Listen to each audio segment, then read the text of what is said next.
We had just bought in a huge amount of stock for St. Patrick's Day, and we're sitting there looking at it while we're closing the locks on our doors.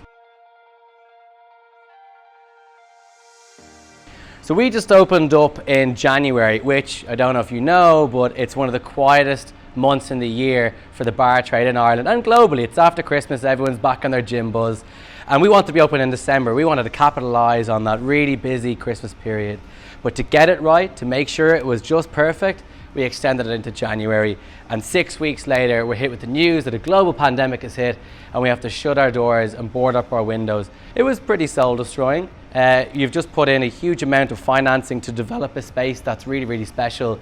People are, starting to flock to it, talk about it, they're getting attached to it, you're seeing loyal customers building up, and then all of a sudden you realise there's going to be no income coming in for the foreseeable future. You've all this money out and you've no money coming in, and yeah, it's sad, it's very stressful.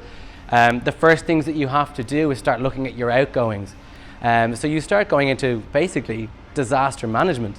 Yeah, look, like every other bar and restaurant in the country, we had to let people go, put them on temporary leave, and look, that's not an easy decision to make. So initially, the first thing we wanted to do was make sure that we were protecting a brand. And for us, that was about doing what we thought was a great idea at the time and being one of the first bars in Dublin to do citywide cocktail delivery. And it meant that we were able to get a lot of our barmen working again in the form of delivery men and making a production line of amazing cocktails. At the end of the day, we want people getting our cocktails and feeling super safe that they're able to enjoy them.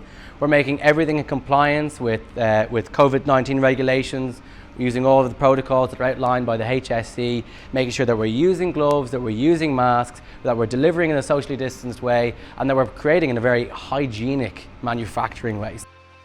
I'm worried about the trade as a whole, and I think the most important thing right now is instilling within people the social confidence to go back out and be able to enjoy a pint again in their favourite watering hole.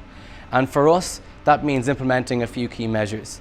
We'll have measures in place such as table service only, allowing you to go onto our website, buy whatever drinks you want, and we'll bring them to you. This means there's no queues at the bar, and it means that people aren't roaming around. There's less chance of people breaking the social distancing. I miss being able to bring my pals into my bar, sit down, get them a drink, and just while away the hours just catching up and talking about everything under the sun. And to be honest with you, the reason I got into this industry in the first place was because it's the joy that you get when you bring people together to enjoy an experience that you've created, whether that's a bar or a bingo loco or a gig of any sort. There's not many things in life that give you a kick in the same way.